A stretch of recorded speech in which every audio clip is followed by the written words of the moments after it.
जीवन की मौलिक इकाई। ठीक है, इसमें हम लोग क्या क्या पढ़े थे बताइए। तो सबसे पहला चीज क्या पढ़े थे, जल्दी से बोलिए। कोशिका की खोज। कोशिका की खोज किसने की? किसने की थी? तो कोशिका की खोज किसने की थी? कब की थी? 1665 ईस्वी में। कब? 1665। अच्छा, कैसा कोशिका था जी? मृत कोशिका। तो ये किया था रॉबर्ट हुक ने। किसने? रॉबर्ट हुक ने किया। कब किया? 1665 ईस्वी में। लेकिन कैसा था? तो ये मृत कोशिका थी। कैसी थी बोलिए? मृत कोशिका थी। कैसी? अच्छा, किसके माध्यम से खोजा था बताएंगे? जल्दी बताइए।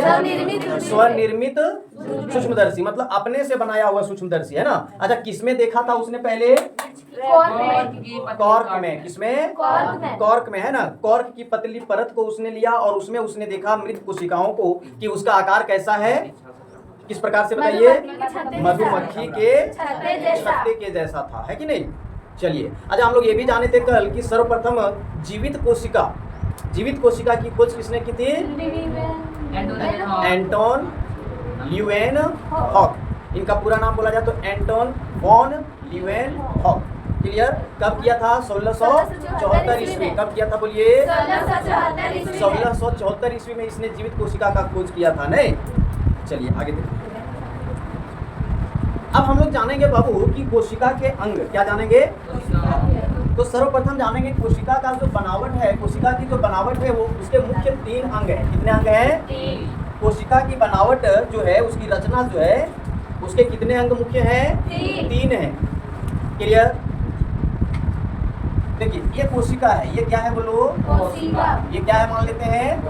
तो आप ध्यान देंगे, जो बाहरी परत है इसको क्या कहेंगे हम बोलिए? क्या कहेंगे? कोशिका झिल्ली, प्लाज्मा झिल्ली भी कह सकते हैं, है ना। कोशिका भित्ति इसको नहीं कहेंगे। कोशिका भित्ति इसी के जस्ट ऊपर में एक रहता है, पादप कोशिका में पाए जाते हैं। किसमें? अभी वो भी हम लोग जानेंगे कोशिका भित्ति के बारे में, है ना। तो देखिए, पादप कोशिका में भी प्लाज्मा झिल्ली होता है, लेकिन उसके ऊपर एक और परत होती है जिसका नाम है कोशिका भित्ति। क्या है बोलो? इंग्लिश में उसको कहते हैं सेल वॉल। क्या कहते हैं बोलिए? है ना। और क्यों होता है पौधे में कोशिका भित्ति, इसको भी हम लोग जानेंगे। आखिर क्यों कोशिका भित्ति क्यों है उसमें, हम लोगों की तरह उसमें भी सिर्फ प्लाज्मा झिल्ली क्यों नहीं है। बात तो समझ रहे हैं कि नहीं? तो उसको भी हम लोग जानेंगे। देखिए, तो ये जो बाहरी परत आपको नजर आ रहा है पतली सी, है ना, झिल्ली युक्त, ये क्या है बोलिए? कोशिका झिल्ली। क्या है बोलिए? कोशिका झिल्ली। क्या है बोलिए? कोशिका झिल्ली। और इसके बीच में ये क्या है? ये मान लेते हैं ये क्या है? केंद्रक है। क्या है बोलो? क्या है बोलो? तो 2 अंग हम लोग पढ़े, कोशिका के 2 चीज पढ़े। पहला क्या? कोशिका झिल्ली, दूसरा केंद्रक। और ध्यान देंगे, तीसरा है यहाँ पे जो बीच में ऐसे जेली जैसा पदार्थ है, ये जेली जैसा जो पदार्थ है इसको हम लोग क्या कहेंगे? कोशिका द्रव। जल्दी बोलिए। कोशिका द्रव। क्या कहेंगे? कोशिका द्रव्य कहेंगे, है ना। क्या कहेंगे बोलिए? तो इसका नाम हम लोगों ने क्या दे दिया बबुआ बोलो? क्या दिया बोलो? फिर से बोलिए। किसको कहेंगे? कोशिका के बाहरी परत, है ना। अच्छा, ये जो पदार्थ है ये कैसा पदार्थ है बोलिए? जेली नुमा। कैसा है बोलिए? जेली नुमा, है ना। जेली नुमा पदार्थ है। कैसा है बोलो? और इसे हम क्या कहेंगे? क्या कहेंगे बबुआ? बोलिए जल्दी से। कोशिका द्रव्य। कोशिका द्रव्य। और ये जो है, ये इसका नाम क्या है? क्या है बोलो? ये 3 अंग हम लोग जान गए कि नहीं? अब हम लोग और जानेंगे कि ये जो कोशिका द्रव्य है इसमें बहुत सारे अंग पाए जाते हैं। क्लियर है? बहुत सारे कोशिका के अंग इसमें पाए जाते हैं, उसको हम लोग अभी पढ़ेंगे एक एक करके। ठीक है? तो देखिए क्या कहता है एनसीईआरटी बुक में। कहता है कोशिका किससे बनी होती है? कोशिका किससे बनी होती है? कोशिका का संरचनात्मक संगठन क्या है? पहला चीज पूछ रहा है कि कोशिका किससे बनी होती है कि नहीं। तो हम लोगों ने जान लिया कि भाई यहाँ पे देखिए कोशिका झिल्ली है, कोशिका द्रव है, केंद्रक है, इसके अंदर बहुत सारे अंगक हैं, जैसे हम लोग पढ़ेंगे गाल्जी का, है ना, गोल्जी उपकरण पढ़ेंगे, राइसोसोम पढ़ेंगे, लाइपोसोम पढ़ेंगे, है कि नहीं, माइटोकॉन्ड्रिया पढ़ेंगे, है कि नहीं। माइटोकॉन्ड्रिया को बताइए क्या कहते हैं, आठवां पढ़े थे माइटोकॉन्ड्रिया को ऊर्जाग्रह कहते हैं, है ना। तो ध्यान दीजिए, आगे देखिए, तो किससे बनी होती है, आप लोगों ने देखा किससे बनी होती है, कोशिका झिल्ली, बोलो कोशिका झिल्ली, दूसरा कोशिका द्रव्य और केंद्रक, ठीक है। कहता है हमने देखा कि कोशिका में विशिष्ट घटक होते हैं जिन्हें कोशिकांग कहते हैं। क्या कहते हैं, कोशिका कैसे संगठित होती है। यदि हम कोशिका का अध्ययन सूक्ष्मदर्शी से करें तो हमें लगभग प्रत्येक कोशिकाओं में 3 गुण दिखाई देंगे। सभी कोशिकाओं में कितने गुण दिखाई देंगे, 3। पहला है प्लाज्मा झिल्ली, कौन सा बोलिए, इसको प्लाज्मा झिल्ली भी कहते हैं। क्या कहते हैं, तो पहला है प्लाज्मा झिल्ली, दूसरा है केंद्रक, दूसरा क्या है बोलिए, और तीसरा है कोशिका द्रव्य। क्या है बोलिए, क्या है बोलिए, कोशिका द्रव्य। आप लोगों ने 3 देखा, कोई दिक्कत। तो हम लोग अब एक एक करके पढ़ेंगे। पहला नंबर आता है प्लाज्मा झिल्ली का, किसका आता है बोलिए, तो पहला हम लोग पढ़ेंगे प्लाज्मा झिल्ली। क्या इसको बिठा दें, फिर लिखवाएंगे सारा कुछ, तो लिखवाएंगे अभी पढ़ लेते हैं, फिर लिखवाएंगे सारा कुछ, है ना। तो पहला हम लोग पढ़ेंगे क्या, प्लाज्मा, चलिए आवाज, पहला क्या पढ़ेंगे बोलिए, अच्छा इसी का एक और नाम है, बताएंगे क्या है, क्या है, कोशिका झिल्ली। क्या है बोलिए, तो प्लाज्मा झिल्ली को हम लोग कोशिका झिल्ली भी कहते हैं। आगे, यह कोशिका की सबसे बाहरी परत है।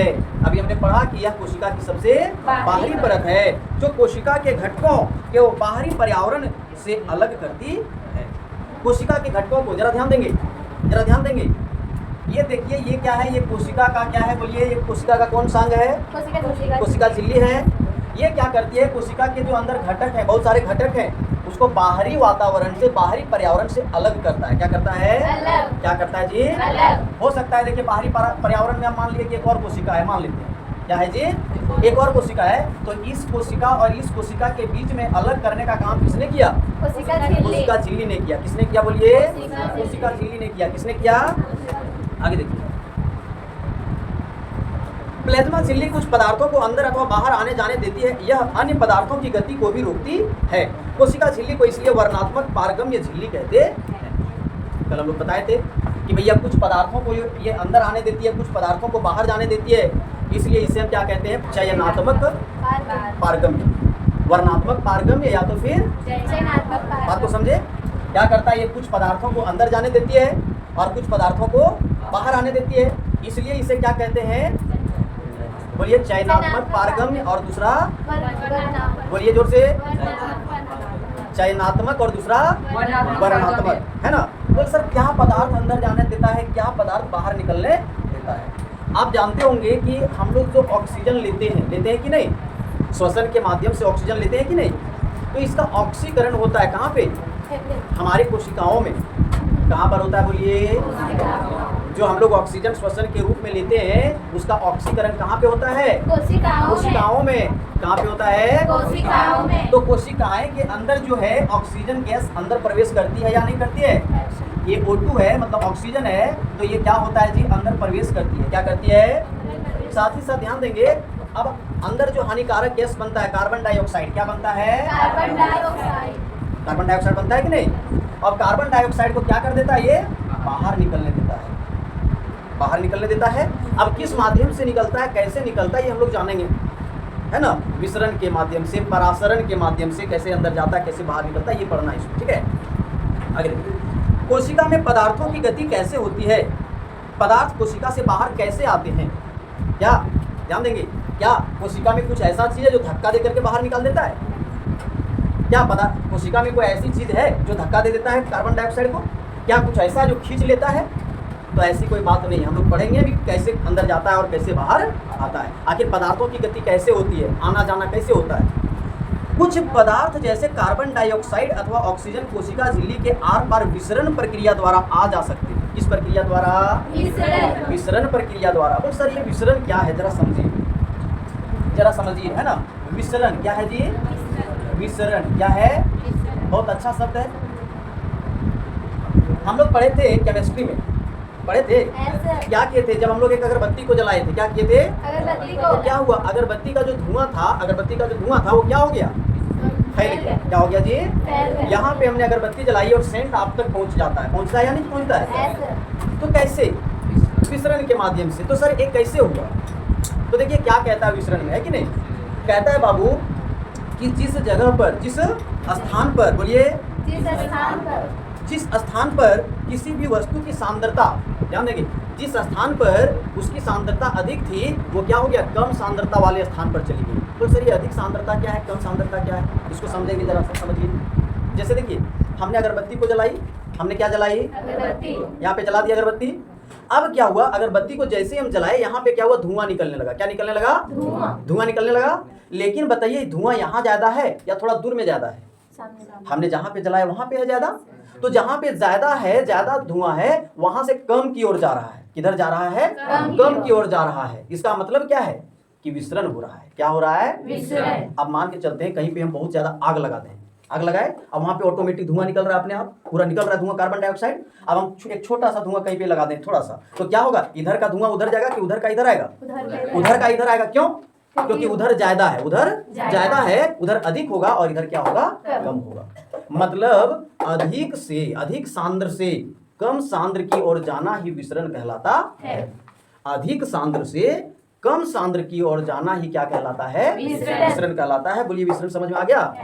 जहां पे अधिक होगा वहां से कभी भी क्या होगा? लोग, मतलब जो कोई भी वस्तु है वह कहां जाएगा? कम की ओर जाएगा। कहां जाएगा?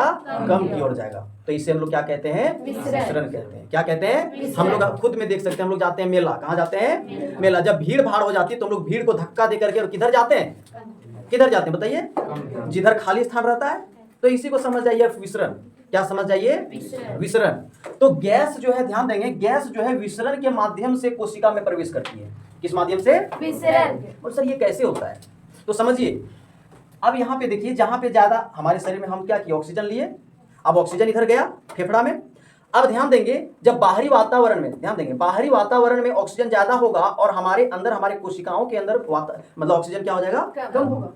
बाहरी वातावरण में ऑक्सीजन ज्यादा होगा और हमारे कोशिकाओं में क्या होगा? कम होगा। मान लेते हैं ये बाहरी वातावरण है, यहाँ पे ऑक्सीजन है, बहुत ज्यादा ऑक्सीजन है, और हमारे कोशिका में क्या है? ऑक्सीजन की मात्रा कम है। तो क्या होगा? विसरण के माध्यम से ऑटोमेटिक ये कहाँ जाएगा? कहाँ जाएगा बताइए? कोशिकाओं में। अब यहाँ पे कोशिका झिल्ली लगा हुआ है, बोल रहा है कि हाँ अच्छा पदार्थ आओ, है कि नहीं, बढ़िया चीज आओ, हम लेंगे अंदर कर लेंगे। तो क्या किया? कोशिका झिल्ली इसको अंदर जाने दे दिया, चला गया अंदर। अब क्या हुआ? यहाँ पे बना कार्बन डाइऑक्साइड। क्या बना? अब कोशिका में कार्बन डाइऑक्साइड बना, अब बाहर जो है सो कार्बन डाइऑक्साइड की मात्रा कम हुई, सांद्रता जो है सो उसकी कम हुई। तो क्या हुआ? सांद्रता जैसे ही कम हुई, कोशिका के माध्यम से यानी कोशिका उसको क्या की? बाहर कर दिया। किसको बाहर कर दिया? कार्बन डाइऑक्साइड को। और वो बाहर निकल गया कोशिका से। बात को समझ रहे हैं? बात को समझ रहे हैं? विसरण के माध्यम से कैसे होता है? क्या होता है कि जब बाहरी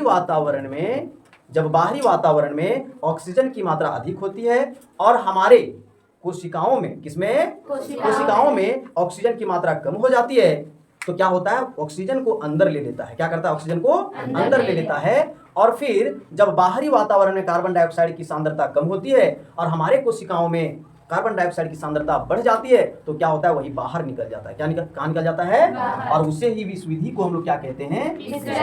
क्या कहते हैं? तो आप समझ में आया कि हमारे कोशिकाओं में ऑक्सीजन कैसे जाता है और कार्बन डाइऑक्साइड कैसे बाहर निकलता है। यहाँ ऐसा कोई मशीन फिट नहीं है कि इधर से धक्का दिया अंदर कर दिया, उधर से मशीन धक्का दिया बाहर कर दिया। बस एक सिस्टम है, एक प्रक्रिया है। क्या है बोलो? एक प्रक्रिया है कि जैसे ही हमारे कोशिका में ऑक्सीजन की मात्रा कम होगी, वैसे ही क्या होगा? ऑक्सीजन अंदर चला जाएगा, और जैसे ही यहाँ पे कार्बन डाइऑक्साइड की मात्रा बढ़ेगी, वो क्या हो जाएगा? बाहर आ जाएगा। कोई दिक्कत? आगे हम पिछले अध्यायों में विसरण की प्रक्रिया के विषय में पढ़ चुके हैं। अभी हम बताए कि केमिस्ट्री में हम लोग पढ़े हैं कि नहीं? हमने देखा है कि पदार्थों की गति उच्च सांद्रता से निम्न सांद्रता की ओर होती है। यानी जिधर सांद्रता अधिक होगी, ध्यान देंगे, जिधर सांद्रता अधिक होगी और जिधर सांद्रता कम होगी, है ना, तो उच्च सांद्रता, ज्यादा सांद्रता से कम सांद्रता की ओर पदार्थों की गति होती है। बात को समझ रहे हैं? कोई दिक्कत नहीं। आगे देखिए, कुछ इसी प्रकार की प्रक्रिया कोशिका में होती है। कुछ इसी प्रकार की प्रक्रिया हमारी कोशिका में होती है जब कुछ पदार्थ जैसे कार्बन डाइऑक्साइड जो एक कोशिकीय अपशिष्ट और जिसका निष्कासन आवश्यक है, कार्बन डाइऑक्साइड की क्या है, कार्बन डाइऑक्साइड हमारे शरीर में एक अपशिष्ट पदार्थ है, अपशिष्ट पदार्थ है या नहीं, गंदा पदार्थ है या नहीं, और इसका निष्कासन आवश्यक है या नहीं, इसका निष्कासन आवश्यक है। तो कोशिका में एकत्र हो जाती है। ये कहाँ एकत्र हो जाती है? कोशिका में। जब कार्बन डाइऑक्साइड हमारी कोशिका में बनती है तो एकत्र हो जाती है, जमा हो जाती है, तो उसकी सांद्रता बढ़ जाती है। उसकी सांद्रता क्या होती है? वहां पे बढ़ जाती है। कोशिका के बाह्य पर्यावरण में कार्बन डाइऑक्साइड की सांद्रता कोशिका की में स्थित कार्बन डाइऑक्साइड की सांद्रता की अपेक्षा कम होती है। जैसे ही कोशिका के अंदर और बाहर कार्बन डाइऑक्साइड की सांद्रता में अंतर आता है, उसी समय उच्च सांद्रता से निम्न सांद्रता की ओर विसरण द्वारा कोशिका से CO2 बाहर निकल जाती है। इसी प्रकार जब कोशिका में ऑक्सीजन की सांद्रता कम हो जाती है तो ऑक्सीजन बाहर से कोशिका में विसरण द्वारा अंदर चली जाती है। अतः कोशिका तथा बाह्य पर्यावरण में गैसों का आदान प्रदान में विसरण एक महत्वपूर्ण भूमिका निभाती है। हम लोग समझ चुके थे अभी, वही चीज लिखा हुआ है क्या कि हमारे कोशिका में जब ऑक्सीजन की मात्रा कम होती है तो बाहरी वातावरण से खींच लेता है, बाहरी पर्यावरण से खींच लेता है विसरण के माध्यम से। किस माध्यम से? और जैसे ही हमारे कोशिका में कार्बन डाइऑक्साइड की मात्रा बढ़ती है, एकत्र होती जाती है, होती जाती है, वहां पे सांद्रता उसकी बढ़ जाती है। उसके बाद क्या होता है? विसरण के माध्यम से उसे बाहर निकाल दिया जाता है। तो ये संबंध है हमारे वातावरण और हमारे कोशिका के बीच। बात को समझे कि नहीं? चलिए ठीक, देखो आगे कहता है जल भी विसरण के नियमों के अनुकूल व्यवहार करता है। जल जो है, जल का आना जाना है कि हमारे कोशिकाओं में जो जाता है वो भी विसरण की भांति ही जाता है, लेकिन उसका नाम कुछ अलग हम लोग देते हैं। नाम क्या है उसका? कुछ अलग देते हैं। देखते हैं, जल के अणुओं की गति जब वर्णात्मक पारगम्य झिल्ली द्वारा हो तो उसे पारसरण कहते हैं। क्या कहते हैं? देखिए ये तो था क्या, ऑक्सीजन गया, कार्बन डाइऑक्साइड निकला, गैसों का आदान प्रदान हुआ, तो इसका हम लोग विसरण कह दिए। क्या कह दिए? लेकिन यहीं पे यदि मान के चलते हैं पानी जाए, क्या जाए? पानी। जल क्या जाए? जल। ये जल है H2O, ये जल का अंदर जाना, अंदर जा रहा है, क्या जा रहा है अंदर? जल है कि नहीं? या तो जल का बाहर निकलना, आदान प्रदान होना, है कि नहीं? तो उसे हम क्या कहते हैं? बोलिए, परासरण विधि। क्या है? परासरण। परासरण विधि क्या है? बोलिए। कोई दिक्कत? ये भी वही काम, ध्यान देंगे। जल जो हमारे कोशिका में जाती है, क्लियर? और किससे बताइए? वर्णात्मक पारगम्य होता है उसका, नहीं किसमें होता है बताइए? तो कोशिका झिल्ली में है कि कोशिका झिल्ली में। और जब ये अंदर प्रवेश करता है तो किस माध्यम से? विसरण के माध्यम से ही, लेकिन उसका नाम हम लोग कुछ अलग देते हैं, जिसका नाम क्या है? परासरण। बोलिए क्या है? क्वेश्चन पूछ सकता है यहाँ पे, है कि नहीं? हाँ, आगे देखिए, प्लाज्मा झिल्ली से जल की गति जल में घुले पदार्थों की मात्रा के कारण भी प्रभावित होती है। प्लाज्मा झिल्ली से जल की गति जो है, आना जाना, है कि नहीं, वो किस कारण से होती है? जल में घुले पदार्थों की मात्रा के कारण भी होती है। कितना मात्रा है, नहीं है, कितना सांद्रता उसकी है कि नहीं? इस प्रकार परासरण में जल के अणु वर्णात्मक पारगम्य झिल्ली द्वारा उच्च जल की सांद्रता से निम्न जल की सांद्रता की ओर जाते हैं। उच्च जल की सांद्रता से निम्न, हम अभी बताए थे कि जिधर उच्च सांद्रता होगी उधर से निम्न सांद्रता की ओर जाएगी कोई भी पदार्थ, तो जल में भी वही चीज होता है। कहता है यदि हम किसी जंतु कोशिका अथवा पादप कोशिका को शक्कर अथवा नमक के विलयन में रखें तो क्या होगा? शक्कर अथवा नमक के विलयन में, देखिए कोई भी एक कोशिका ले लीजिए, क्या ले लीजिए? कोई भी एक छोटी सी कोशिका ले लीजिए, है ना, और उस कोशिका को जरा ध्यान देंगे नमक के विलयन में। किसमें? नमक। मान लेते हैं नमक को हम घोल लिए और नमक के विलयन में हम रख दिए, तो क्या होगा? आप देखते होंगे किशमिश, जरा ध्यान दीजिए, किशमिश को हम लोग भिगाते हैं कि नहीं? किशमिश को भिगाते हैं। अब जब ध्यान देंगे, किशमिश को जब हम लोग पानी में डालते हैं, किशमिश को हम लोग किस में डालते हैं? पानी में, तो किशमिश फूल जाता है। किशमिश क्या हो जाता है? इसके पीछे क्या कारण है? क्योंकि किशमिश के कोशिकाओं की में जो जल की सांद्रता थी वो कम थी और आपका पानी जो बाहर था उसकी सांद्रता अधिक थी, तो कोशिकाओं के अंदर चला गया पानी। कहाँ चला गया? कोशिकाओं के अंदर, जिस कारण से क्या हो गया? उसी किशमिश को आप क्या कीजिए? नमक को घोल दीजिए पानी में। पहले ध्यान दीजिए, पहले पानी में क्या घोल दीजिए? नमक को पूरा घोल दीजिए, उसके बाद उसमें किशमिश डालिए, तो क्या उतना फूलेगा? देंगे तो फूलेगा ही नहीं। क्यों? क्यों? जल्दी बोलिए, बोलो। क्योंकि जल की सांद्रता क्या हो जाएगी? क्या हो जाएगी? घट जाएगी। तो अंगूर को हम लोग रख देंगे धूप में तो सूख जाएगा कि नहीं? छोटा होगा कि नहीं? इसके पीछे क्या कारण है कि देखिए अंगूर के अंदर जो जल की सांद्रता थी वो अधिक थी और हमारे वातावरण में जल की सांद्रता क्या हो जाएगी? कम। तो क्या हो जाएगा? सारा जो है सो धीरे धीरे क्या होने लगेगा? निकलेगा, और जब निकलेगा तो उसकी कोशिकाएं क्या हो जाएगी? छोटी हो जाएगी, चिपक जाएगा, और उस तरह से अंगूर भी उसका साइज क्या हो जाएगा? छोटा हो जाएगा। हम लोग पढ़ चुके थे प्लाज्मा झिल्ली के बारे में, नहीं है? हम लोग पढ़े थे, जरा सुनिएगा, कि एक कोशिका हमने ऐसे बना करके दिखाया था, जरा ध्यान देंगे, और इसको हमने विलियन में डाला था। क्या किया था? विलियन में डाला था। किस में डाला था? विलियन में। मान लेते हैं नमक का घोल है, ये नमक का विलियन है। किसका है? नमक और चीनी जल का। नमक और जल का, ठीक है। अब इसमें क्या है, जरा ध्यान देंगे, इधर जो सांद्रता है, यदि इधर हम नमक ज्यादा घोल दिए हैं, नमक क्या कर दिए हैं? ज्यादा तो घोल बताइए दिए। सांद्रता कम होगा या ज्यादा? ज्यादा हो जाएगा कि कम होगा? कम हो जाएगा। यदि नमक हम ज्यादा घोलेंगे, पानी की सांद्रता क्या हो जाएगी? कम हो जाएगी। कैसे? कैसे? क्योंकि पानी की मात्रा कम हो जाएगी। पानी की मात्रा क्या हो जाएगी? घट जाएगी। नमक जब ज्यादा घोलेंगे तो जल की मात्रा क्या हो जाएगी? घट जाएगी। और एक हमने और लिया, एक हमने और विलियन लिया, ठीक है, जिसमें क्या किया, ज्यादा नमक तो नहीं घोला, हल्का सा घोला। क्या किया? हल्का सा घोला, ठीक है, हल्का सा घोला। और एक और विलियन हमने लिया, एक और विलियन हमने लिया, चलिए ले लेते हैं एक और विलियन। 3 तरह का विलियन लिए। कितने तरह का? 3 तरह का, ठीक है। और बीच में ये जो दिख रहा है ना आपको, ये कोशिका है। ये मान लेते हैं क्या है? कोशिका है, ठीक है। बीच में जो आपको दिख रहा है वो क्या है? कोशिका है।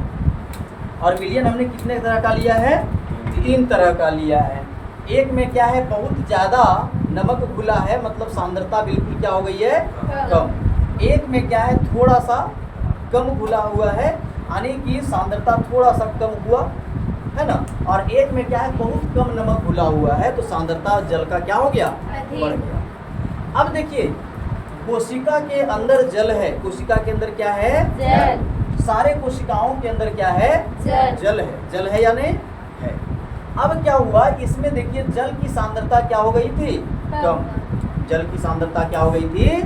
और जल की सांद्रता कम होने का कारण क्या था? नमक उसमें हम ज़्यादा घोल दिए, या तो शक्कर हम उसमें ज़्यादा घोल दिए, तो जल की सांद्रता क्या हो गई?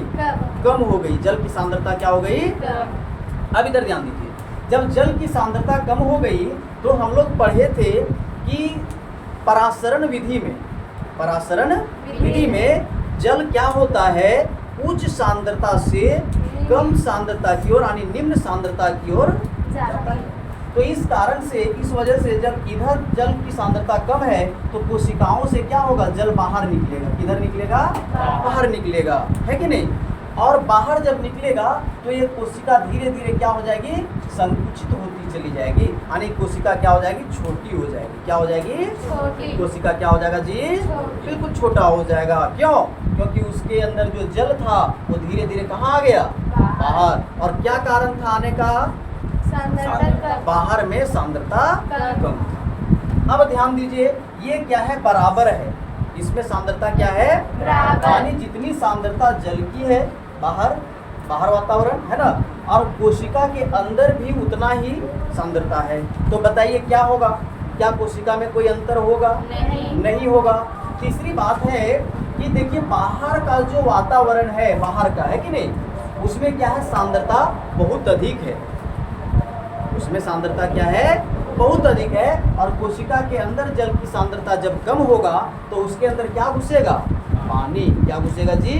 और जब जल घुसेगा उसके अंदर तो कोशिका का आकार क्या हो जाएगा, बड़ा हो जाएगा। कोशिका क्या हो जाएगा जी, खुल जाएगा। आपको समझ रहे हैं कि नहीं? अब देखिए, जल जो पौधे है ना, पौधे तो जल को क्या करते हैं, डायरेक्ट अवशोषित करते हैं जड़ के माध्यम से। तो जब जल उसमें चला जाता है, चलता जाता है तो कोशिका फूलेगा या नहीं? कोशिका फूल जाता है तो एक समय के बाद कोशिका फट जाना चाहिए कि नहीं? कोशिका फटना चाहिए कि नहीं? लेकिन क्यों नहीं फटता है? इसका कारण क्या है समझिए, है ना। देखिए, यहीं पे शुरू होता है कोशिका भित्ति का काम। किसका काम शुरू होता है? कोशिका भित्ति। क्योंकि मान लेते हैं बाबू, जरा सा ध्यान देंगे, ये आपके है, मान लेते हैं कोशिका, किसका? पादप कोशिका है। कैसा कोशिका है? पादप कोशिका। अब ये जब पादप कोशिका है, जब इसमें पानी जाएगा तो क्या होगा, ये फूलता जाएगा। क्या हो जाएगा? लेकिन हमने बताया था, ठीक है, और अभी हम लोग और जानेंगे कि बाबू पादप कोशिका में प्लाज्मा झिल्ली के आगे, जिसको हम प्लाज्मा झिल्ली भी कहते हैं ना, प्लाज्मा झिल्ली के ऊपर में एक और परत होता है। क्या होता है बोलो? एक और परत होता है जिसका नाम है कोशिका भित्ति। क्या है जी? कोशिका भित्ति। वो बहुत ही दृढ़ होते हैं, मजबूत होते हैं, कठोर होते हैं, है कि नहीं? और जब ये फूलता जाता है, जब ये फूलता है तो बाहर से वो दबाव बनाता है। कौन? कोशिका भित्ति। कोशिका भित्ति किसको दबाव बनाता है? इस कोशिका को, है ना, इस कोशिका को, है ना, कोशिका झिल्ली को, प्लाज्मा झिल्ली के ऊपर दबाव बनाता है। कहता है कि भाई तुम आगे नहीं आ सकते हो, और दबा दबा करके उसको क्या करता है? रखता है। बात को समझ रहे हैं कि नहीं? तो चलिए हम लोग आगे देखते हैं, पहले बुक पढ़ लेते हैं क्या कहता है, फिर हम लोग आगे देखें, क्योंकि ये चीज़ हम लोग आगे पढ़ेंगे बुक में, ठीक है? देखिए क्या बोल रहा है। कह रहा है जी निम्नलिखित 3 घटनाओं में से एक घटना हो सकती है। क्या क्या हो सकती है?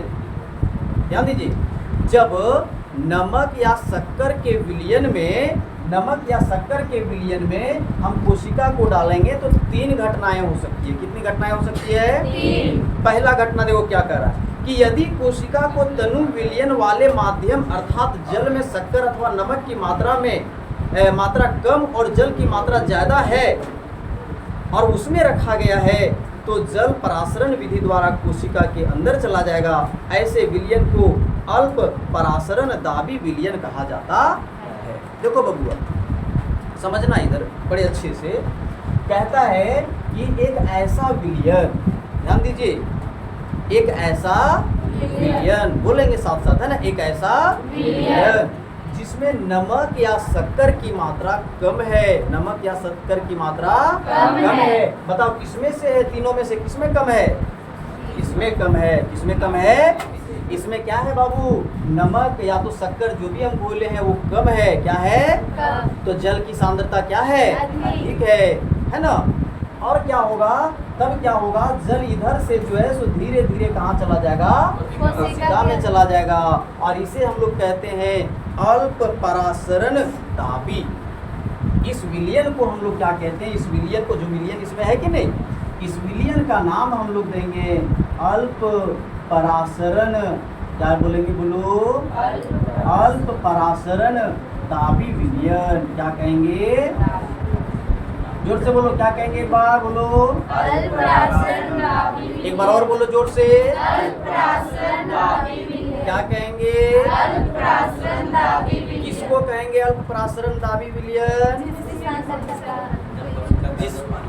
हाँ, जब जल में नमक या शक्कर हम कम घोले हुए थे, है कि नहीं, तो जल की सांद्रता क्या थी? अधिक थी।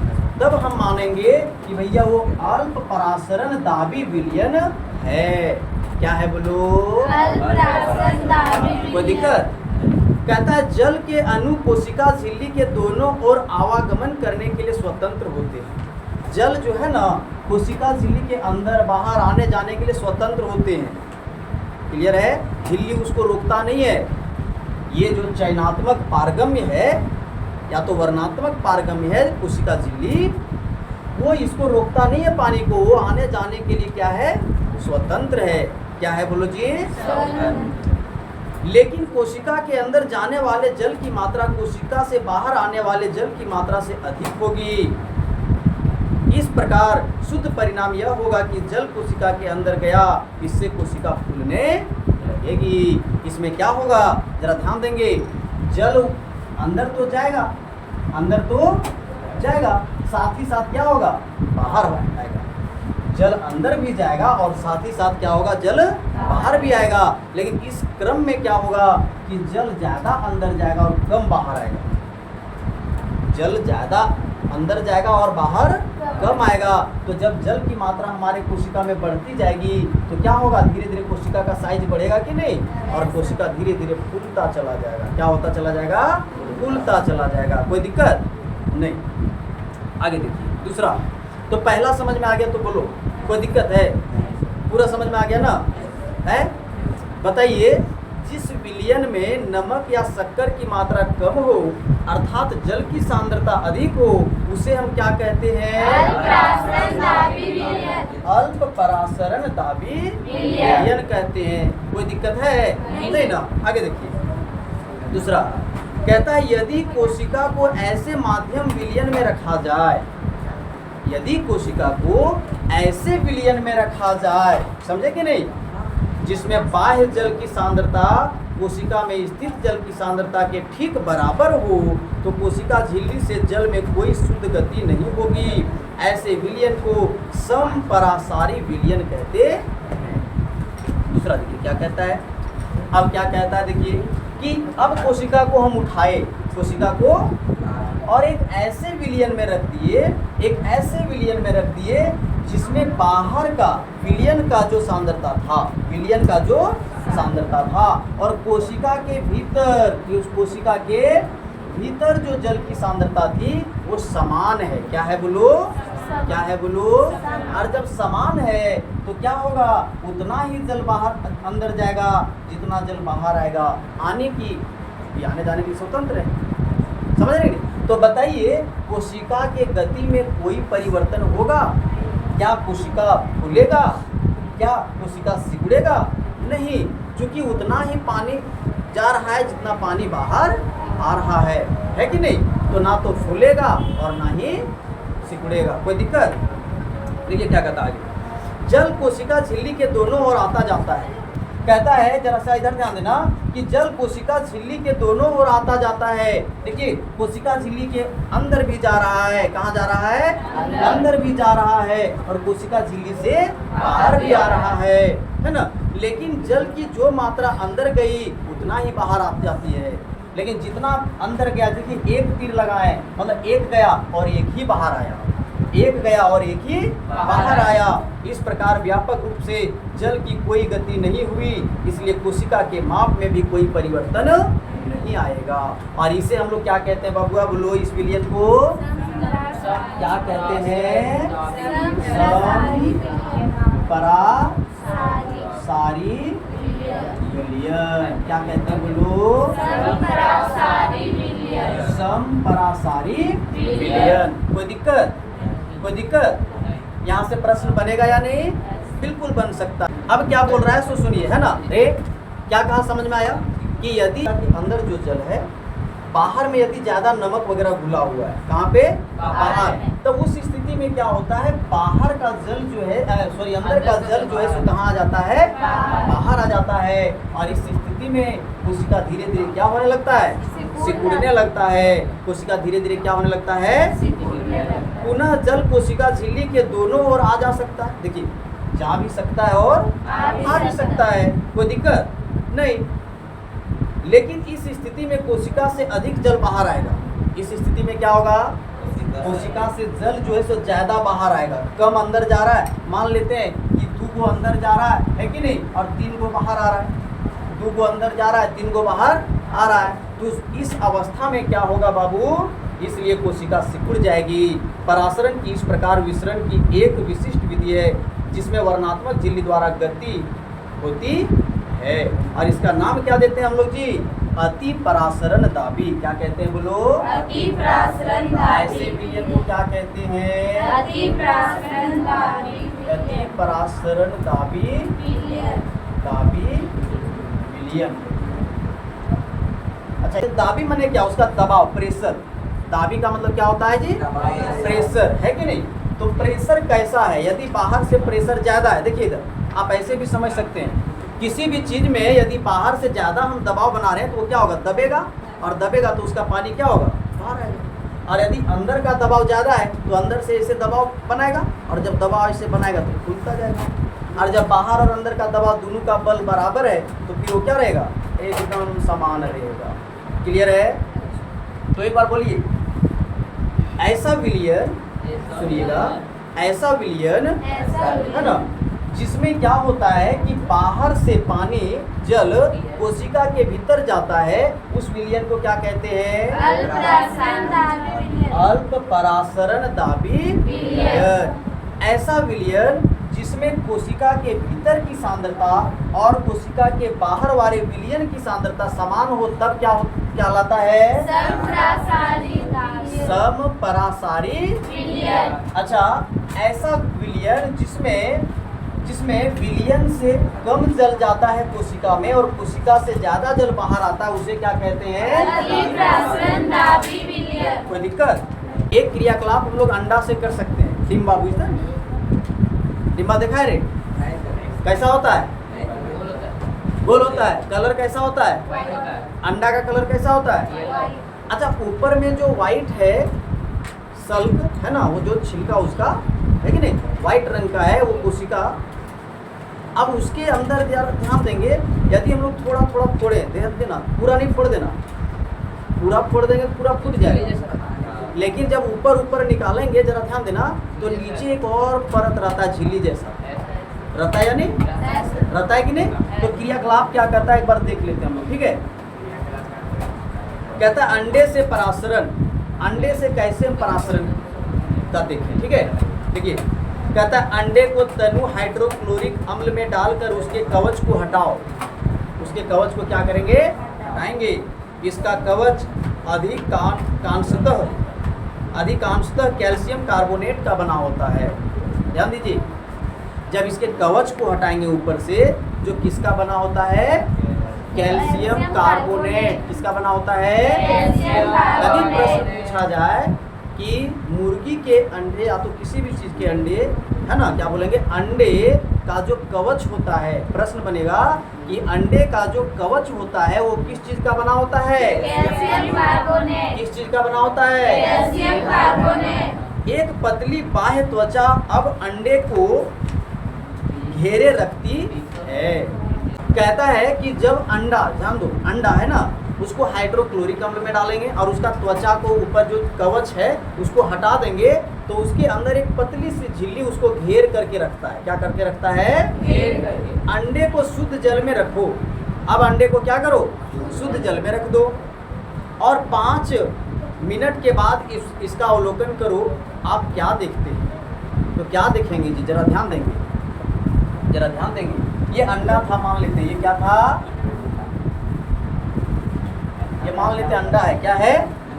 अब जरा सा ध्यान देंगे, जब इसको हाइड्रोक्लोरिक में अम्ल में डालेंगे, किसमें डालेंगे? उसके बाद में क्या करेंगे? इसका जो त्वचा है, इसका जो त्वचा है क्या है? जिसको हम लोग कवच कहते हैं, कवच। इसका जो कवच है क्या है? कवच है ना, उसको हटा देंगे। क्या करेंगे? हटा देंगे। तो इसके अंदर क्या निकलेगा? पतली सी झिल्ली। क्या निकलेगी? बोलो जी। कहता है अब अंडे को जो है, अब क्या करो? एक ठंडे यानी शुद्ध जल में, किसमें बोलो? शुद्ध जल में डुबा दो। तो क्या होगा? क्या होगा बताइए? तो धीरे धीरे क्या होगा? ये जल जो है सो अंडे के अंदर चला जाएगा। बात को समझ रहे कि नहीं? धीरे धीरे क्या होगा? जल जो है सो कहाँ चला जाएगा? अंडे के अंदर चला जाएगा। किस विधि से? परासरण विधि से। किस विधि से बोलिए? किस विधि से? परासरण विधि से, है ना। अच्छा बताइए, परासरण का वह कौन सा विधि होगा? अल्प परासरण कि सम परासरण या परासरण है? अति परासरण होगा? नहीं, अल्प परासरण होगा। क्या होगा बोलिए? क्या होगा बोलिए? है ना।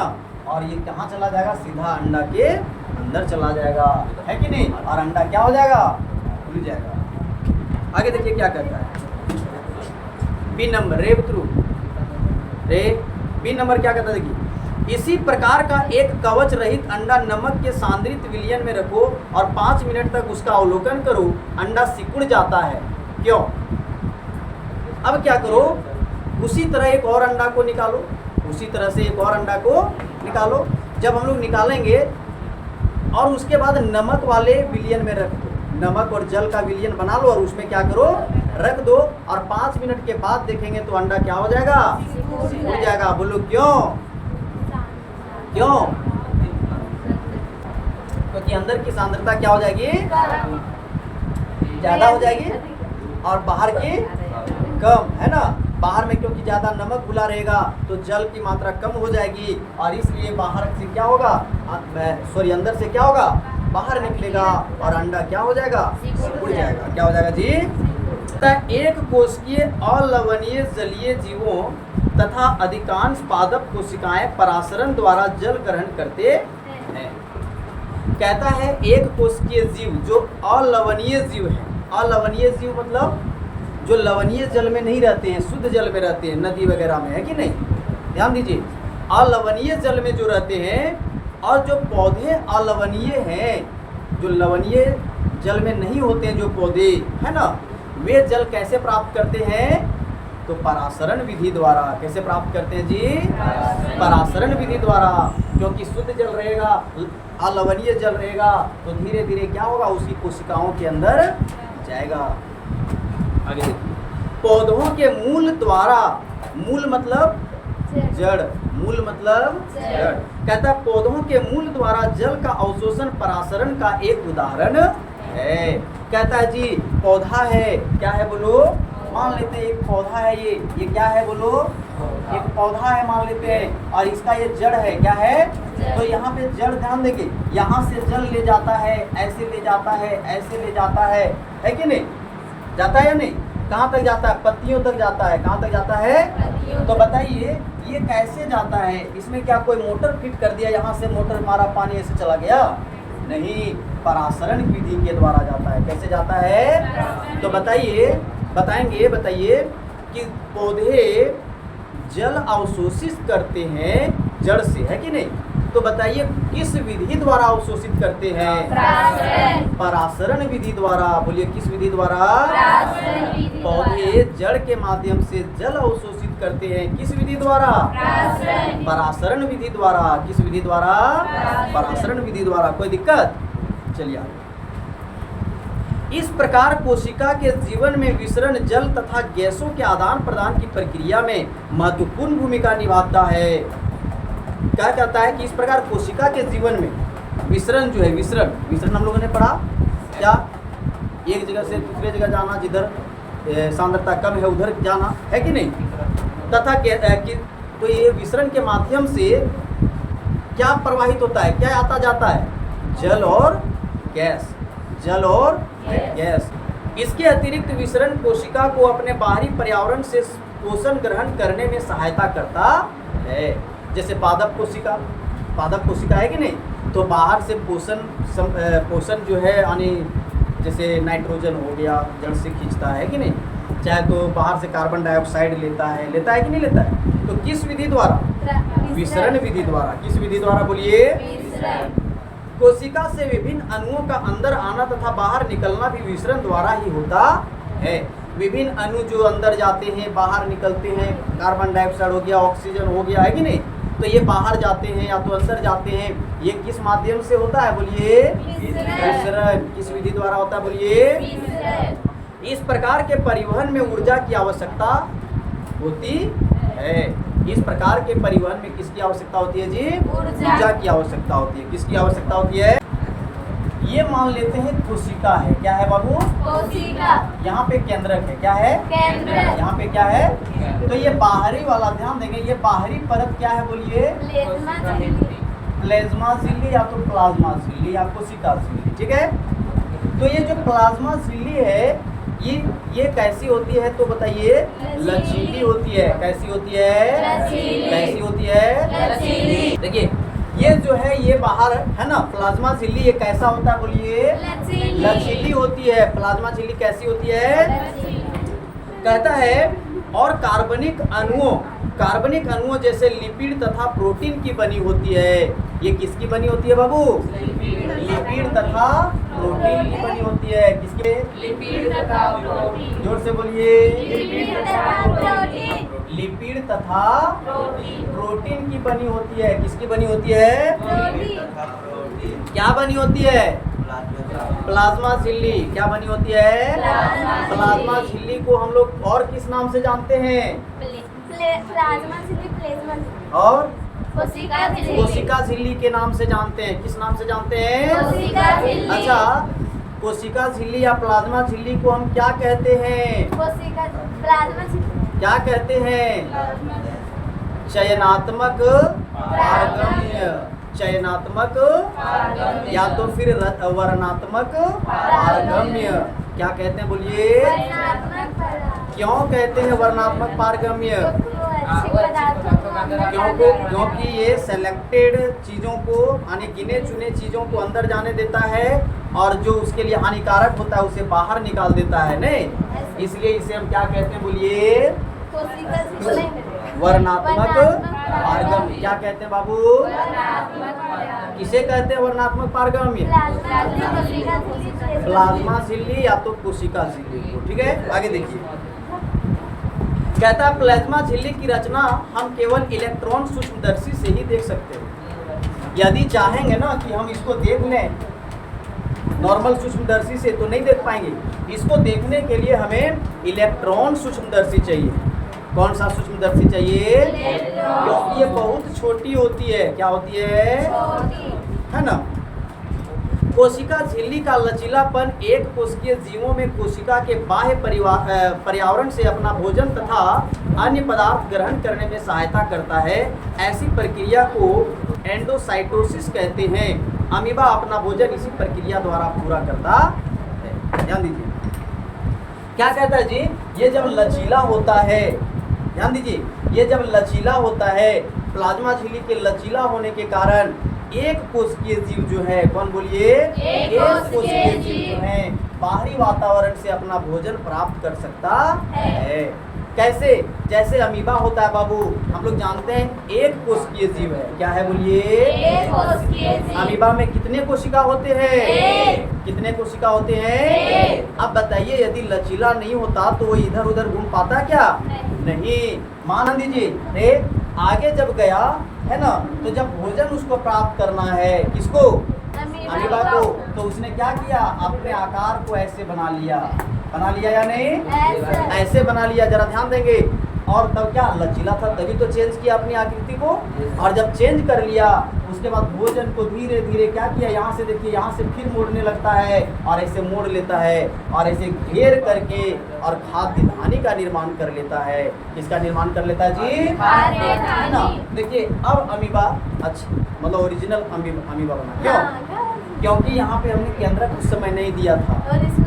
हम लोग जानते हैं कि अमीबा द्विविभाजन के माध्यम से, किस माध्यम से? द्विविभाजन के माध्यम से बच्चे को जन्म देते हैं, यानी जन्म की प्रक्रिया करते हैं। तो पता है उसमें क्या होता है? केंद्रक दो भाग में बट जाता है। केंद्रक कितने भाग में बट जाता है? दो भाग में। दो केंद्रक बनता है, दो कोशिका का निर्माण होता है और दो कोशिका का निर्माण होता है, तब क्या होता है? बीच में कट जाता है और दो अमीबा बन जाते हैं। कितने अमीबा बन जाते हैं? दो। और इस प्रकार से वो अपना जन्म की प्रक्रिया करते हैं। बात को समझे कि नहीं? तो बताइए, हम लोगों ने क्या पढ़ा कि भाई प्लाज्मा झिल्ली के लचीला होने के वजह से जो एक कोशिकीय जीव है, एक कोशिकीय जीव है, वो बाहरी वातावरण से क्या करते हैं? अपना भोजन प्राप्त कर सकते हैं। उदाहरण के लिए अमीबा। उदाहरण के लिए क्या है? अमीबा। कैसे भोजन प्राप्त किया हम लोगों ने देख लिया। कोई दिक्कत है? अब देखिए बाबू, हम लोग पढ़ेंगे कोशिका भित्ति के बारे में। क्या पढ़ेंगे? और ये पढ़ेंगे हम लोग प्लाज्मा झिल्ली कहते हैं। क्या कहते हैं बोलिए? अच्छा, ये किन चीजों से बनी होती है? प्रोटीन और लिपिड। लिपिड का मतलब क्या समझते हैं? पता है? वसा। लिपिड का मतलब क्या हुआ? वसा। आने की वसा लिपिड जो है ना, और प्रोटीन, इन चीजों से ये बना होता है। क्या बना होता है? कोशिका का झिल्ली है ना, कोशिका झिल्ली है ना। अच्छा ध्यान देंगे, इसके बीच में क्या होता है जी? एक केंद्रक होता है और इसमें बहुत सारे जेली जैसा पदार्थ होते हैं यहाँ पे बहुत, है ना। और इसे हम कहते हैं क्या? कोशिका द्रव। तो हम लोग एक एक करके पढ़ेंगे। और इसमें बहुत सारे कोशिकांग भी पाए जाते हैं, उसके बारे में भी हम लोग पढ़ेंगे अभी। ठीक, तो ये बात समझ में आ गया। ये हम लोगों ने क्या पढ़ा था कि कोशिका झिल्ली जो होता है वो कैसा होता है जी? लचीला होता है। क्या होता है? लचीला। और ये लचीला होने के कारण ही एक कोशिकीय जीव जो है ना, एक कोशिकीय जीव, जैसे कि अमीबा हम लोग उदाहरण में लिए थे नहीं, क्योंकि एक कोशिकीय जीव की बात जब आती है तो सबसे सिंपल और साधारण है ना, यदि कोई उदाहरण है तो हम लोग तुरंत ले लेते हैं अमीबा के बारे में। किसके बारे में लेते हैं? अमीबा। तो अमीबा के बारे में देखे थे कि अमीबा भोजन एक ही कोशिका से करता है, उत्सर्जन भी उसी कोशिका से करता है कि नहीं? भोजन को पचाने का काम भी उसी कोशिका से करता है, जल ग्रहण भी उसी कोशिका से करता है और चलने का काम भी उसी कोशिका से करता है। हम लोगों की तरह अलग अलग उसका अंग नहीं है, एक ही कोशिका है, मात्र कितना?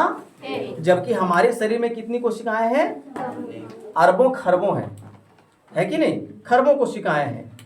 क्लियर? और जब वो जो है अमीबा, वो एक कोशिका के माध्यम से सारे कार्यों को करता है। यदि ये कोशिका झिल्ली यानी प्लाज्मा झिल्ली यदि लचीला नहीं होता तो क्या वो इन सारे कार्यों को कर पाता? नहीं कर पाता। क्यों?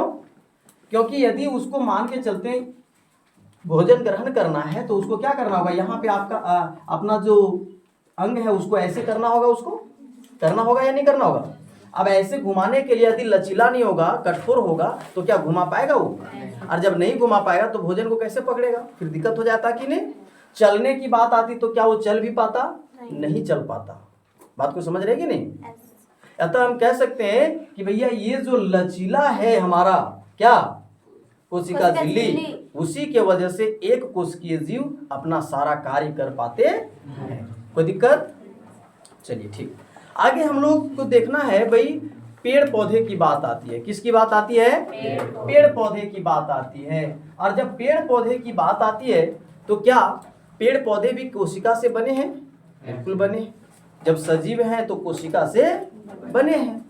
तो कोशिका से बने हैं तो हम लोगों ने कल देखा था कि जब बाबू कोशिका में पानी प्रवेश करता है, कहाँ पे पानी प्रवेश करता है? कोशिका में। जब जल प्रवेश करता है ना, जल प्रवेश करता है कब? जब वहाँ की सांद्रता कम होती है और बाहर की सांद्रता अधिक होती है, जल की, है ना, जल की सांद्रता। तो वो जल कहाँ जाता है? उच्च सांद्रता से निम्न सांद्रता की ओर, यानी कोशिका में प्रवेश करता है। और देखे थे कि जब कोशिका में प्रवेश करता है और निकलता थोड़ा सा कम है, जाता ज्यादा है अंदर और बाहर निकलता है कम, तो बताइए कोशिका क्या हो जाता है जी? फूल जाता है। तो क्या एक समय देखते होंगे हम लोग कुछ भींगने के लिए देते हैं क्या, जैसे छुहाड़ा वगैरह दे देना फट जाता है थोड़ा सा, है या नहीं? खजूर वगैरह देंगे तो थोड़ा सा फटा जैसा हो जाता है। क्यों? क्योंकि उसमें जब उच्च सांद्रता से निम्न सांद्रता यानी उसकी कोशिकाओं में प्रवेश करता है जल, है ना, तो धीरे धीरे क्या होता है? वो फट जाता है। क्यों? क्योंकि कोशिका जो है सो फूल जाता है। कोशिका क्या हो जाता है? फूल जाता है। लेकिन जब पेड़ पौधे सीधा जल को ग्रहण करते हैं या नहीं करते हैं? बहुत सारा जल को ग्रहण करते रहते हैं, तो बताइए उसकी कोशिकाएं क्यों नहीं फटती है? क्यों नहीं फटती है? क्योंकि उसके पीछे एक कारण है।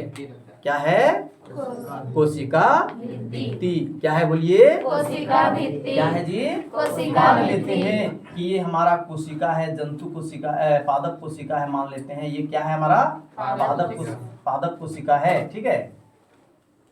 ये पादप कोशिका है मान लिए, ठीक है। यहाँ पे इसका केंद्रक है, तो इसके चारों ओर से जो है, चारों ओर से ऐसे है ना, ऐसे क्या लगा रहेगा? कोशिका भित्ति। कोशिका भित्ति का आवरण चढ़ा रहता है इसी के चारों ओर, इसी के जस्ट चारों ओर, है ना, ऐसे ऐसे आवरण चढ़ा हुआ है। क्या चढ़ा हुआ है? आवरण। क्या चढ़ा हुआ है? आवरण, जिसको हम लोग क्या कहते हैं? कोशिका भित्ति नाम देते हैं। क्या नाम देते हैं? इंग्लिश में उसको कहते हैं सेल वॉल। क्या कहते हैं? Cell wall. कोई दिक्कत नहीं। वो क्या करता है? जब कोशिकाएं फूलती है तो उसको क्या करता है? दबाव बनाए रखता है, क्योंकि वो दृढ़ होता है। कैसा होता है? दृढ़ का मतलब कठोर। दृढ़ का मतलब कठोर। वो कठोर होता है। वो उसको जब वो फूलता है ना तो इधर से दबाए रखता है। क्या करता है जी? दबाए रखता है। क्लियर? देखते हैं। कहता है जी पादप कोशिकाओं में प्लाज्मा झिल्ली के अतिरिक्त, क्या पादप कोशिकाओं में प्लाज्मा झिल्ली होता है या नहीं? होता है। प्लाज्मा झिल्ली के अलावे कोशिका भित्ति भी होती है। क्या होती है? कोशिका भित्ति। पादप कोशिका भित्ति मुख्यतः सेलुलोज की बनी होती है। ध्यान देंगे, पादप कोशिका भित्ति जो है, पादप में जो कोशिका भित्ति होती है ना, बोल सर और किसी चीज में होती है क्या? बिल्कुल होता है। हम लोग पढ़ेंगे कवक में होता है, बैक्टीरिया में होता है कि नहीं, उसमें भी होता है कोशिका भित्ति। लेकिन पादप का जो कोशिका भित्ति है, पौधे का जो कोशिका भित्ति है, वो मुख्यतः सेलुलोज से बना होता है। किससे बना होता है? और जो आपका कवक है वो अलग चीजों से बना होता है, अलग अलग पदार्थ से बना होता है। लेकिन पादप कोशिका किससे बना होता है? बोलिए सेलुलोज से। बोलिए किससे बना होता है? क्या बना होता है? पादप कोशिका भित्ति। कोशिका भित्ति जो होता है ना वो। आगे देखिए, सेलुलोज एक बहुत जटिल पदार्थ है और यह पौधों को संरचनात्मक दृढ़ता प्रदान करता है। सेलुलोज के कारण ही क्या होता है जी? उसका जो संरचनात्मक दृढ़ता है वो बना होता है। नहीं तो क्या होता हमारे अंदर, जैसे हमारे अंदर दृढ़ता कैसे आ रही है? हड्डी के कारण। कैसे आ रही है? हड्डी नहीं होता, मानिए हड्डी नहीं होता है ना, तो क्या होता? हम लोग चल फिर पाते क्या? नहीं। खड़ा हो पाते क्या? नहीं खड़ा हो पाते, यदि अस्थियां नहीं होती तो, है कि नहीं? तो पेड़ पौधे के भी ध्यान देंगे, जब पेड़ पौधे के भी कोशिकाएं पूरा जब लचीली हैं तो फिर वो खड़ा कैसे हो जाता है या नहीं? ऐसे कैसे हो जाता है कि एकदम सीधा सीधा चला जाता है? तो इसके पीछे कारण है कोशिका भित्ति। कोशिका भित्ति जब जुड़ता जाता है कि नहीं, तो दृढ़ता उसको मिलते जाती है और बहुत दृढ़ होता हुआ चला जाता है और सीधा वो क्या रहता है? खड़ा रहता है। क्या रहता है जी? आगे देखिए, जब किसी पादप कोशिका में परासरण द्वारा पानी की हानि होती है तो कोशिका झिल्ली सहित आंतरिक पदार्थ कुंचित हो जाते हैं। इस घटना को जीव द्रव कुंचन कहते हैं। बहुत इंपॉर्टेंट चीज है ये। हम इस परिघटना को निम्न क्रियाकलाप द्वारा देख सकते हैं। देखिए क्या कहता है? कहता है कि मान लेते हैं ये कोशिका है, मान लेते हैं पादप का। इसका है पादप कोशिका है, ठीक है। इसमें एक केंद्रक है। क्या है ये? केंद्रक है। इसके बाहर बाहर ये जरा सा ध्यान देंगे, ये जो बाहर बाहर है ये क्या है? नहीं, कोशिका भित्ति है। बाहर क्या है? कोशिका भित्ति है। कहता है कि जब परासरण विधि के द्वारा, परासरण माध्यम से, है कि नहीं, परासरण माध्यम से जब क्या होता है, ये कोशिकाएं जो है सिकुड़ती है। कब? जब पानी बाहर निकल जाता है तब। जब जल इसका बाहर निकल जाता है तब मान लेते हैं कोशिकाओं से जल बाहर निकल गया। क्या बाहर निकल गया? जल क्या हो गया जी? बाहर निकल गया। तो हम लोग जाने थे कल कि जब कोशिकाओं से जल बाहर निकलेगा तो कोशिकाएं क्या हो जाएगी? सिकुड़ जाएगी। तो जब कोशिकाएं सिकुड़ जाती है तो बोल सर, जब कोशिकाएं सिकुड़ती होगी पौधे की, तब पौधे को तो छोटा हो जाना चाहिए या तो पतला हो जाना चाहिए। लेकिन ऐसा ही क्यों रहता है? इसके पीछे कारण ये है कि कोशिका भित्ति में कोई परिवर्तन नहीं होता है। इसके जो, ये ध्यान देंगे, ये जो प्लाज्मा झिल्ली जो है और उसके अंदर जो आपका है जितने भी कोशिकांग है कि नहीं, वो सब सिकुड़ जाता है। वो सब क्या हो जाता है? सिकुड़ जाता है। लेकिन ये कोशिका भित्ति में कोई परिवर्तन नहीं होता है। कोशिका भित्ति ज्यों का त्यों दृढ़ रहता है, एकदम सीधा खड़ा रहेगा। कैसा रहेगा जी? सीधा खड़ा रहेगा, है कि नहीं? वो कभी सिकुड़ता नहीं है। क्या नहीं सिकुड़ता है? कोशिका भित्ति। ये किसमें पाया जाता है? पादप कोशिका में। किसमें? क्या केवल पादप कोशिका में ही पाया जाता है? नहीं, कवक वगैरह में भी पाया जाता है कि नहीं? दिया होगा, यहाँ हम लोग पढ़ेंगे। देखिए,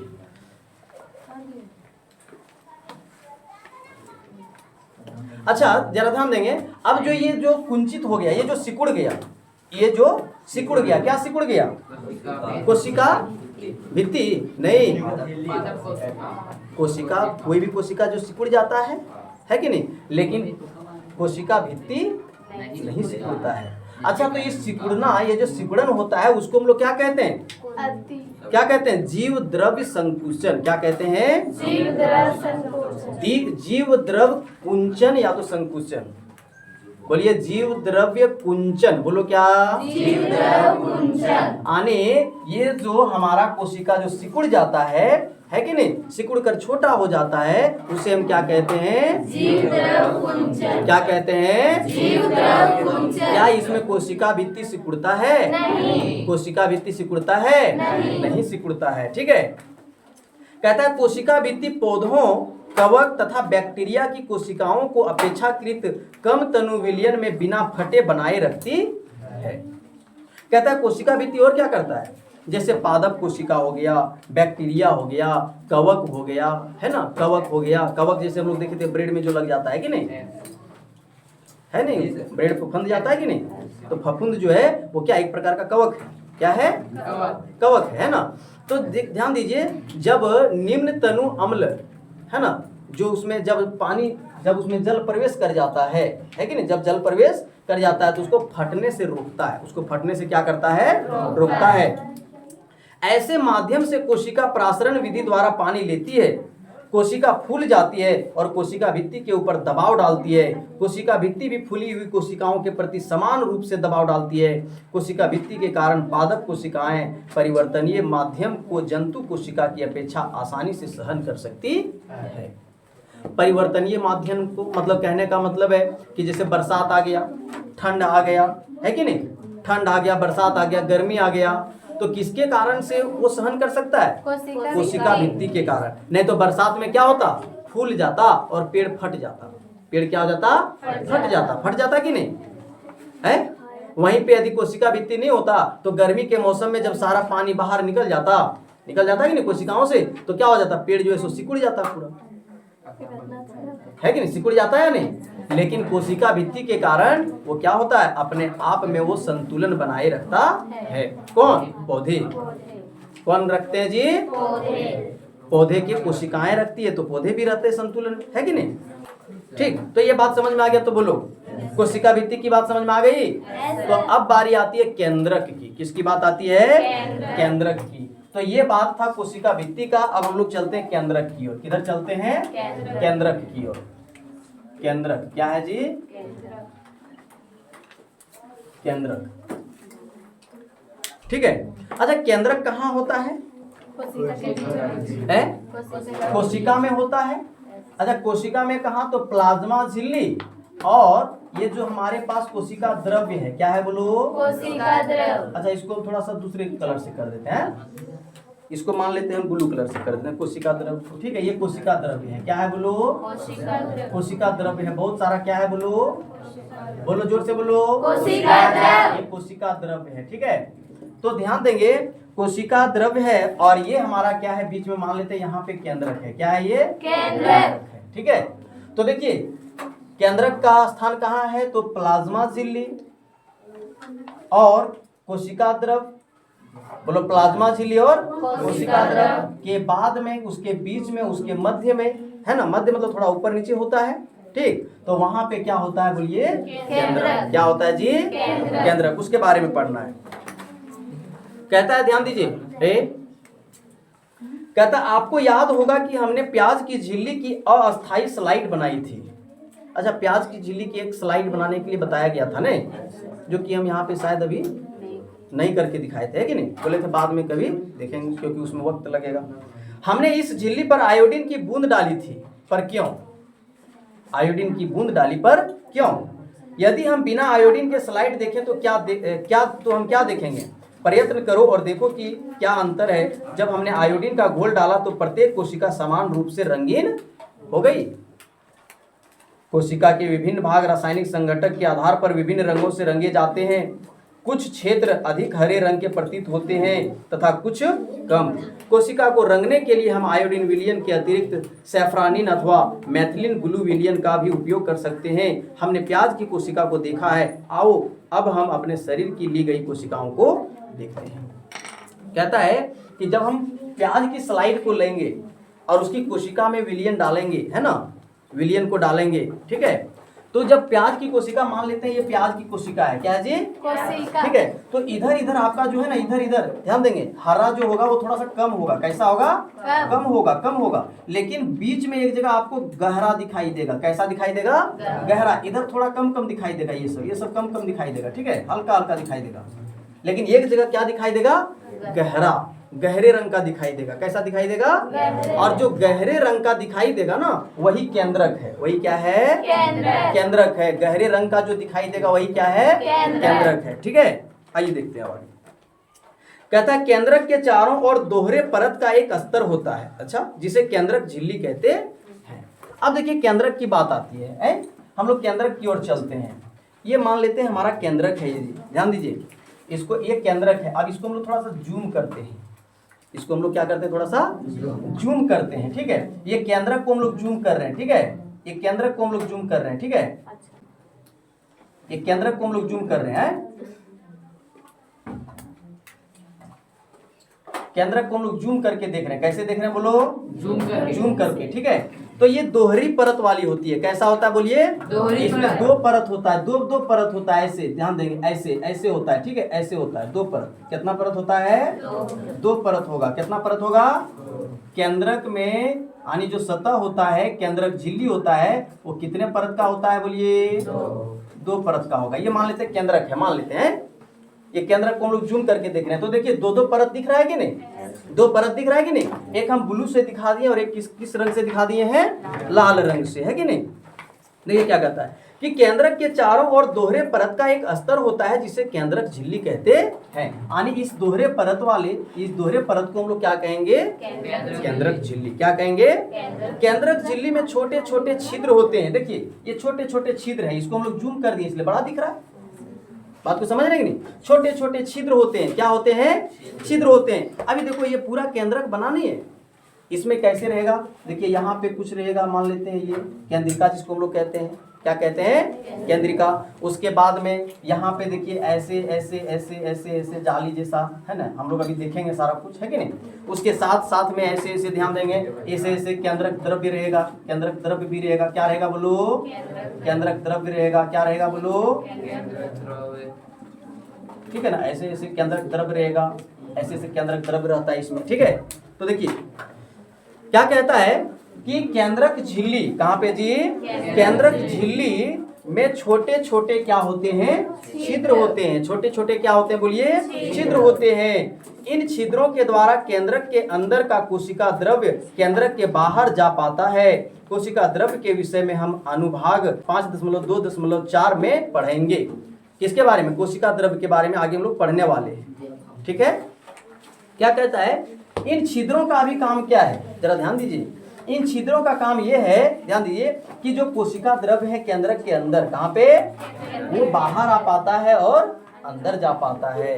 देखिए ये जो झिल्ली के बीच में छोटे छोटे छिद्र हैं, झिल्ली के बीच में क्या है जी? छोटे छोटे छिद्र हैं। इसी के माध्यम से ये जो कोशिका द्रव्य इधर क्या, इधर कोशिका द्रव्य है या नहीं? ये तो हमने केंद्रक दिखाया है, सिर्फ केंद्रक को जूम करके हम लोग देख रहे हैं यहाँ पे, है कि नहीं? बाकी ये तो कोशिका द्रव्य है कि नहीं? तो इसी के माध्यम से अंदर बाहर आ जा सकता है। क्या? कोशिका द्रव्य, है ना। और जो कोशिका द्रव्य अंदर चला गया उसी को हम लोग केंद्रक द्रव्य कह देते हैं। क्या कह देते हैं? केंद्रक के बीच में जो कोशिका द्रव्य है उसी को हम लोग क्या कहेंगे जी? केंद्रक द्रव्य कहेंगे। क्या कहेंगे? आगे देखिए, कहता है केंद्रक में क्रोमोसोम होते हैं जो कोशिका विभाजन के समय छड़ाकार दिखाई पड़ते हैं। देखिए क्या कहता है, केंद्रक में क्रोमोसोम होते हैं। क्या होते हैं? क्रोमोसोम होते हैं जो जब कोशिका का विभाजन होता है, खंडन होता है, टूटता है, तो उस समय वो छड़ आकृति का दिखाई देता है, लंबा लंबा छड़ जैसा। कैसे दिखाई देता है? छड़ जैसा जैसा, है ना। कैसा दिखाई देता है जी? छड़ जैसा जैसा। डीएनए, क्या जी? डीएनए मतलब डीऑक्सीराइबोन्यूक्लिक अम्ल या तो एसिड, जो भी हो, है ना। ये फॉर एसिड, उसी को हिंदी में अम्ल कहते हैं। क्या कहते हैं बोलो? कहता है कि क्रोमोसोम में अनुवांशिक गुणों की जो सूचना होती है वो माता पिता से डीएनए अणु के रूप में अगली संतति में जाते हैं। बताइए, डीएनए की जो सूचना होती है, जो भी गुण होते हैं, वो कहाँ होते हैं? क्रोमोसोम में होते हैं। कहाँ होते हैं बोलिए? क्रोमोसोम में होते हैं। कहाँ पे होते हैं? क्रोमोसोम में होते हैं। और वही डीएनए जो है, वही क्रोमोसोम जो है, सो अगली संतति तक जाते हैं, मतलब अगले बच्चे तक जाता है क्या नहीं? क्या जाता है बोलिए? डीएनए। क्या जाता है बोलिए? डीएनए। तो डीएनए कहाँ होता है? कहाँ होता है? क्रोमोसोम में। और जरा ध्यान देंगे, क्रोमोसोम में जो डीएनए होते हैं उसमें जो कार्य करता है, कार्य जो डीएनए करता है कि नहीं, उसका नाम है जीन। क्या कहते हैं बोलिए? जीन या तो जीन्स कहते हैं। जब प्लूरल कर देंगे तो जीन्स हो जाएगा। क्या हो जाएगा जी? जीन्स। डीएनए में जो डीएनए काम करता है, क्रोमोसोम के अंदर डीएनए होता है और जो काम करता है, जो कार्य करता है, अगली संतति तक जाता है, उसे हम जीन कहते हैं। क्या कहते हैं बोलिए? जीन। क्या कहते हैं? बात समझ में आ गया? देखिए कहता है कि क्रोमोसोम डीएनए तथा प्रोटीन के बने होते हैं। क्रोमोसोम में डीएनए होते हैं और क्या होता है, प्रोटीन होता है। क्रोमोसोम किससे बना होता है जी, डीएनए तथा प्रोटीन। डीएनए अणु में कोशिका के निर्माण व संगठन की सभी आवश्यक सूचनाएं होती है। डीएनए में क्या होता है, कोशिकाओं आवश्यक क्या है क्या नहीं है उसकी सारी सूचनाएं उसमें संग्रहित रहती है ना।